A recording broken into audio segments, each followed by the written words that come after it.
You stand in your kitchen at 7 a.m., clutching a cold mug while a sharp, hollow ache carves a hole right through the center of your chest. This isn't just a bad day.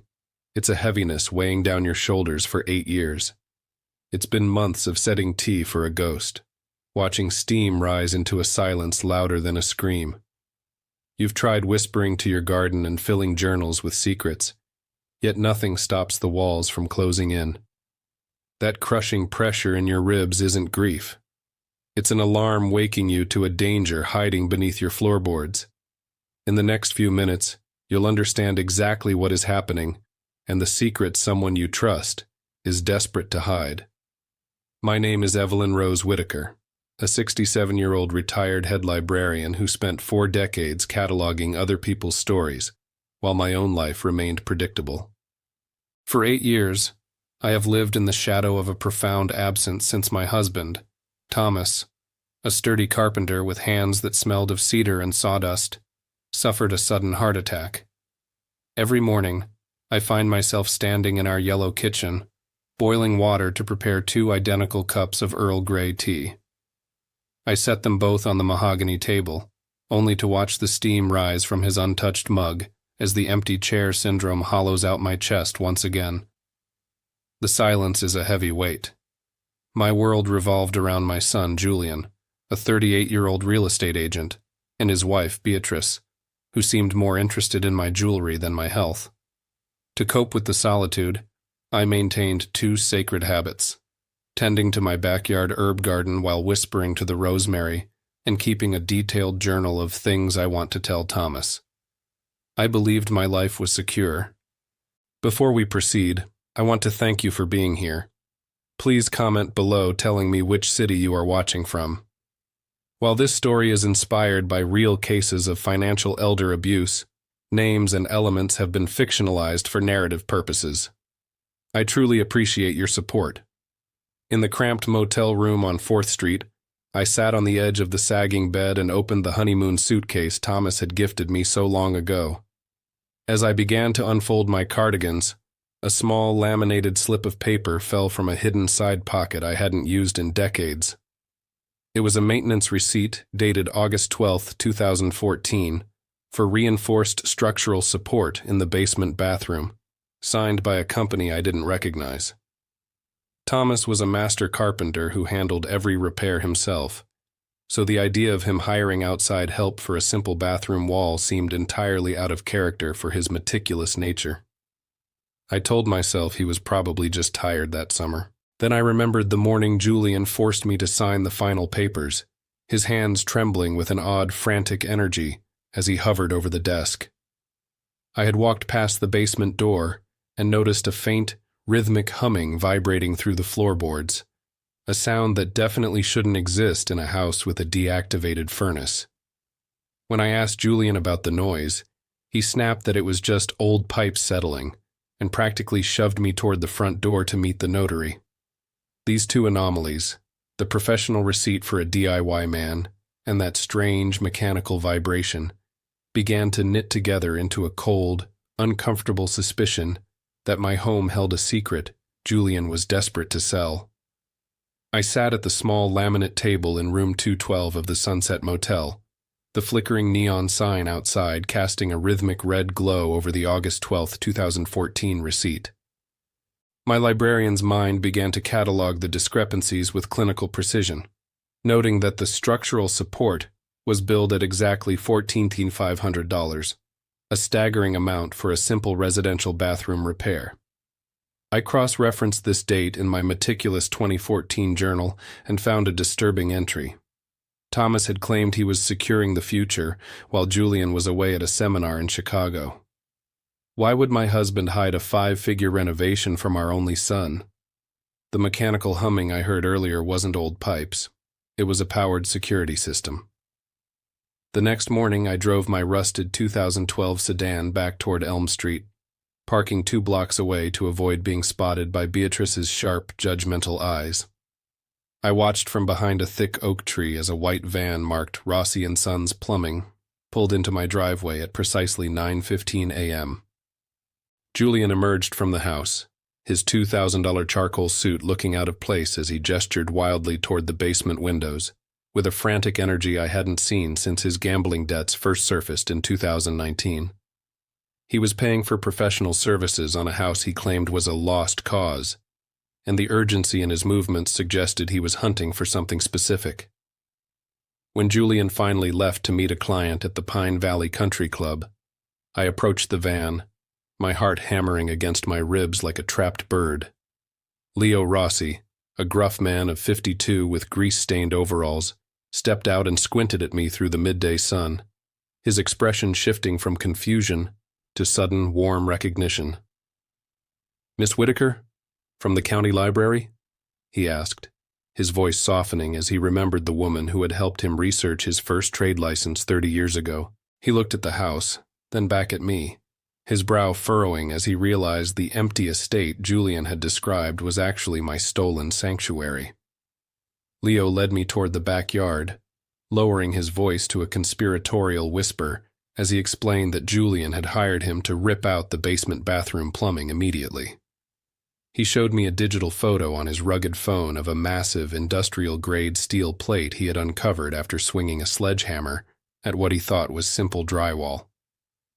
"Evelyn, this isn't a leak," Leo muttered, his eyes wide with a mixture of professional awe and genuine concern for my safety. "Someone installed a high-security vault door back there, and your son told me to cut through it with a torch before the Saturday open house." The first concrete anomaly had finally surfaced. I thanked Leo and retreated to the safety of a nearby diner, where I called Sarah Jenkins, a sharp-witted elder law attorney who had been a library regular for a decade. We met at 2 p.m. at a quiet booth in the back, where I presented the 2014 receipt and Leo's photograph of the hidden steel vault. Sarah's professional veneer cracked for a moment as she examined the image, her fingers tracing the industrial bolts that secured the plating to the foundation. She promised to perform a shadow search on the property's title history, warning me that Julian's frantic behavior likely meant he was facing a deadline far more dangerous than a simple sale. 2 hours later, Sarah called me back, her voice tight with the kind of controlled anger that only comes from witnessing a profound injustice against the vulnerable. She had uncovered the first layer of the real conspiracy. Julian hadn't just downsized my life. He had secretly mortgaged the house for $300,000 6 months ago. The documents showed that the funds were immediately transferred to a high-stakes offshore betting account, registered in the Cayman Islands under a shell company name. My son wasn't trying to protect my future. He was liquidating my past to pay for his secret addictions, and he was doing it with a cold, calculated efficiency that broke my heart. But the financial betrayal was only the beginning of the darkness Sarah uncovered within the digital archives of the county clerk's office on that Tuesday afternoon.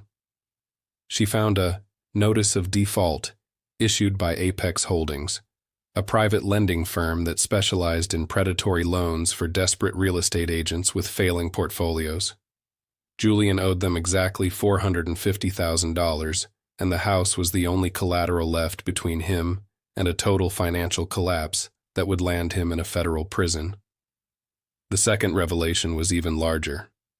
Apex Holdings was actually owned by a man named Marcus Vane, the very same notary who had witnessed my signature on the transfer deed. The web of lies tightened when Sarah discovered that the deed transfer was officially filed on November 3rd, the exact day I was rushed to St. Jude's Hospital. I was drifting in a morphine-induced haze following my mini-stroke, unable to even hold a pen, yet the document bore a perfect, steady replica of my signature. Marcus Vane had knowingly certified a forgery while I lay helpless in a hospital bed, proving that Julian's plan wasn't a sudden mistake, but a long-term conspiracy. Every hug Julian gave me during my recovery was a calculated performance designed to keep me from looking at the mail or questioning why my house felt so cold. As the sun set over the motel, the full scale of the conspiracy became undeniable. My own son had orchestrated a professional heist against his mother. He was racing to find whatever Thomas had hidden behind that steel wall before the predatory lenders from Apex Holdings could seize the property.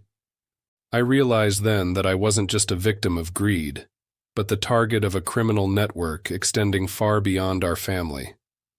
This investigation was no longer about a house, but about a $12 million secret Thomas died protecting.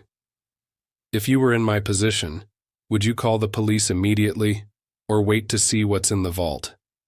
Type police or vault below. Sarah's investigation into the $300,000 mortgage revealed a digital trail that led straight back to a pharmaceutical rep named Dr. Eris Thorne. On November 3, 2025, the day I was admitted to St. Jude's, hospital records showed Thorne visited my room 3 times despite not being on my medical team. Sarah discovered that Thorne is Beatrice's first cousin, a connection Julian carefully scrubbed from his social media profiles years ago. This wasn't a random health crisis. It was a coordinated medical ambush, designed to leave me incapacitated long enough for Marcus Vane to certify those forged documents. My son didn't just steal my house. He allowed a stranger to tamper with my life-saving medication. The depth of the betrayal deepened when Sarah accessed the encrypted emails between Julian and Marcus Vane, dated as far back as June 2024. They referred to me as the asset, discussing my liquidation with the cold detachment of a corporate merger. Marcus wasn't just a corrupt notary. He was a silent partner in Apex Holdings, the very firm holding Julian's predatory $450,000 debt. The realization hit me like a physical blow. Julian hadn't just made a mistake. He had sold my safety to the very wolves who were hunting him. Every Sunday dinner for the last year was a calculated assessment of my mental decline, orchestrated by the people I trusted most. As I left Sarah's office on Thursday at 4:45 p.m., I noticed a silver SUV with tinted windows trailing my sedan at a discreet distance. It followed me through 3 turns, its headlights flickering in the rearview mirror like the eyes of a persistent predator. When I pulled into the Sunset Motel parking lot, the vehicle lingered near the entrance, the driver's silhouette motionless against the glowing neon sign of the vacancy board. I realized then that my investigation was no longer a secret. Julian or his partners were monitoring my movements to ensure I didn't interfere with the Saturday open house. My sanctuary was gone, and now, even the streets felt like a cage. Inside room 212, the air felt thin and suffocating, as I realized the empty chair syndrome was the least of my problems. I found an envelope slid under my door containing a single high-resolution photograph of me speaking to Leo Rossi behind the oak tree. On the back, a typed message read, "Retirement is for the silent, Evelyn. Don't make us choose a permanent facility for you." The threat was explicit and terrifyingly professional. They weren't just trying to scare me. They were building a case to prove I was unstable and wandering, providing Julian the legal leverage to have me committed to a locked memory care ward indefinitely. I called Sarah, my voice trembling as I described the SUV and the photograph. But she had even more devastating news to share.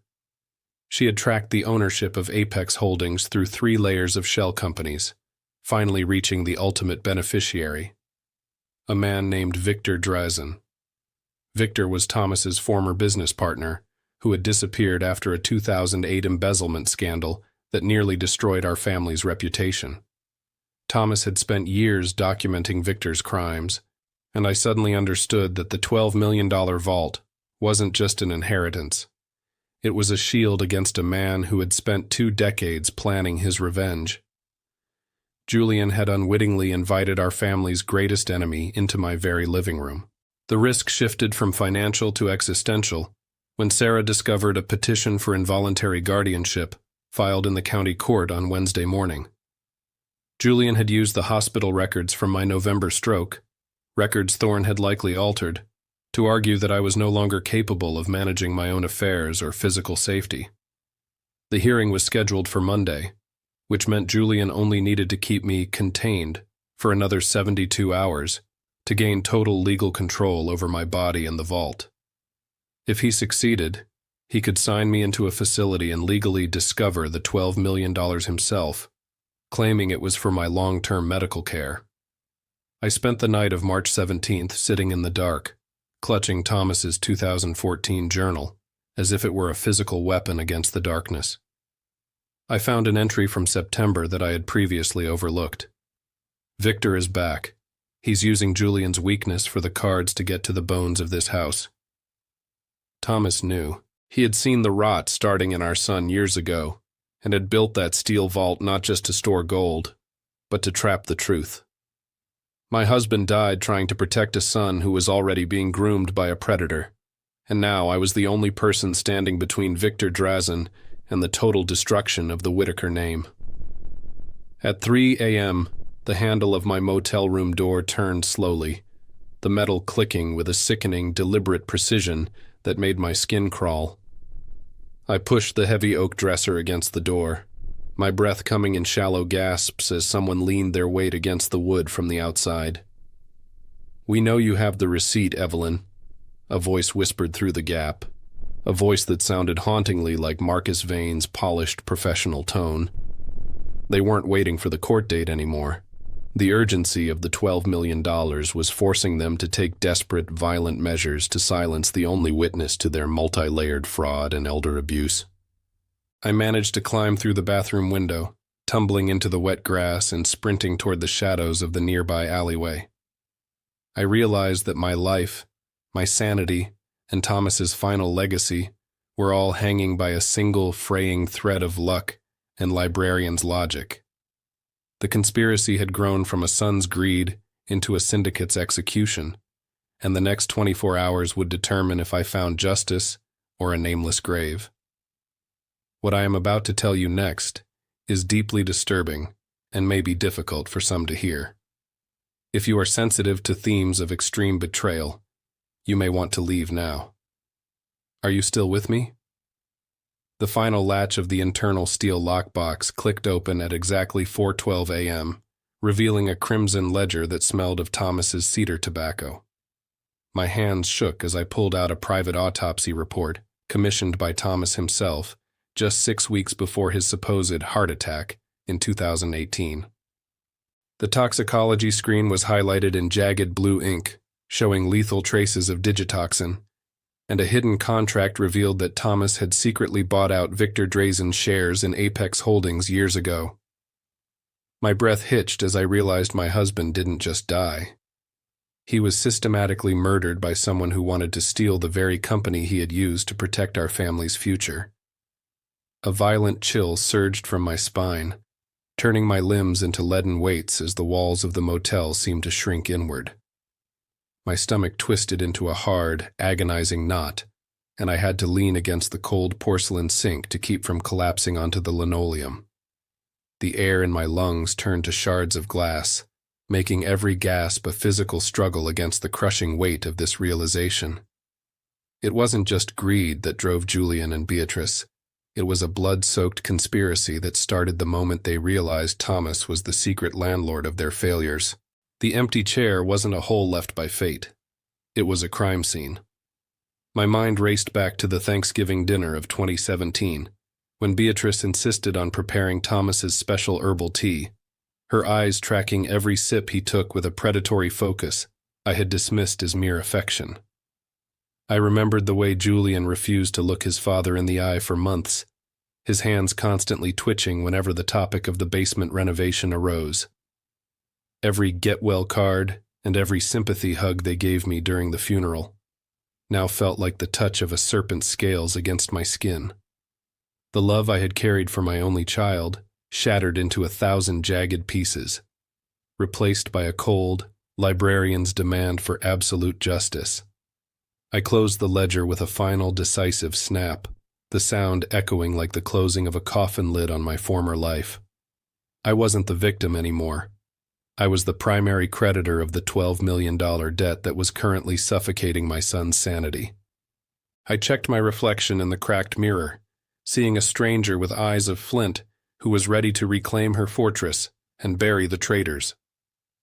Julian is currently pulling into the driveway of our home, convinced he is about to finalize the sale and erase his sins forever. Before I walk into that house to face him, I need to know, Are you still here witnessing this journey with me? Type "Justice" in the comments.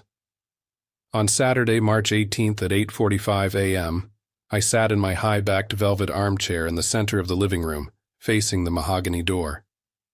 Behind the heavy brocade curtains of the dining room, Detective Robert Miller and Sarah Jenkins waited in absolute silence with a digital recorder active. I held the crimson ledger in my lap, its weight a physical anchor against the tremors in my hands. Outside, the tires of Julian's silver Porsche crunched against the gravel driveway at precisely 9 a.m., signaling the start of the final act. He was arriving early to prepare for the 10 a.m. open house, unaware that his $12 million heist was about to collide with the ghost of his father's justice. Julian burst through the front door, his face flushing a dangerous shade of crimson. When he saw me sitting in the house he thought he had stolen. "Mom, what the hell are you doing here? You're trespassing on private property," he shouted, his voice echoing through the empty hallway while Beatrice hovered behind him, clutching her handbag like a shield. He reached for his phone, threatening to call the precinct to have me forcibly removed for mental instability and harassment. His arrogance was a mask, hiding the energy of a man who owed Apex Holdings $450,000 and had only 60 minutes left to secure his fraudulent commission check before the lenders came calling. I didn't move an inch. I opened the crimson ledger to the highlighted page of the 2018 private toxicology report. "I know about the digitoxin, Julian, and I know Beatrice prepared the herbal tea that stopped your father's heart on October 12th, I said, my voice steady and cold as a winter morning. I tossed the document onto the coffee table, watching as his eyes scanned the lethal traces of medication that Thomas had documented before his final breath. The silence that followed was suffocating, broken only by the frantic ticking of the grandfather clock in the corner. He realized then that the $12 million vault wasn't just hidden treasure. It was a constructed cage for his own soul. Julian's polished veneer shattered, his hands clawing at his silk tie as if it were a noose tightening around his neck. "He was going to cut me out, Mom. He was going to let me rot in debt while he sat on millions," he screamed, his confession spilling out in a torrent of resentment and cowardice. He admitted to the November 3rd forgery, detailing how he and Marcus Vane used the St. Jude's Hospital records to orchestrate my involuntary guardianship. He paced the room, shouting that the $450,000 debt wasn't his fault, but a product of a legacy that never gave him enough. He didn't realize that Sarah's recorder was capturing every syllable of his calculated betrayal and criminal intent. Detective Miller stepped from behind the curtains, his service weapon holstered but his expression grim, as he signaled for the two uniformed officers waiting at the back entrance. The metallic click of handcuffs echoed through the living room, a sound of finality that made Beatrice let out a sharp, strangled sob as she was pressed against the wall. Julian was read his Miranda rights while Miller listed the preliminary charges: first-degree murder, aggravated elder abuse, and identity theft involving $300,000 in fraudulent mortgages. The state prosecutor had already authorized a sentence of a total of 25 years to life without the possibility of parole. His real estate license was revoked, and the Porsche outside was flagged for immediate asset forfeiture. As the sirens faded into the distance of Elm Street, the house finally exhaled a breath it had been holding for 8 long, silent years.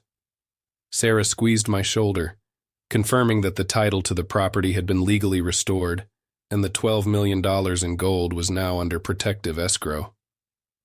I walked out to the backyard, finding Leo Rossi leaning against his white van, a look of profound relief on his face as he tipped his cap.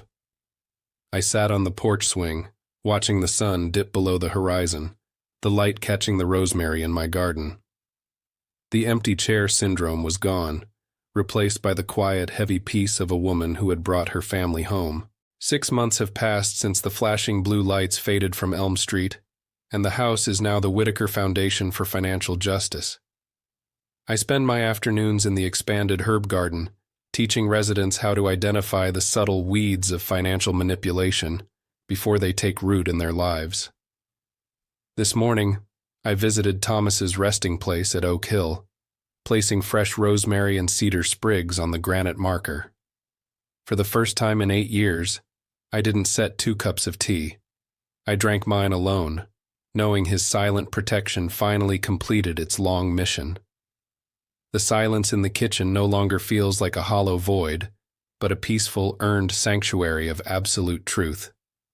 I look at you now, sitting in your own home, and I ask you to remember that the most valuable stories are often hidden in the spine. I was blinded by maternal altruism, but God has a way of opening doors that men try to lock, using a simple plumber to reveal a $12 million shield. Honor your parents, not for their gold, but for the life they sacrificed to give you. If this journey of vindication touched your heart, please share this video, comment your thoughts below, and subscribe to our channel for more. Remember, names were changed to protect the innocent, but the truth remains as solid as a steel vault. Goodbye, and stay vigilant.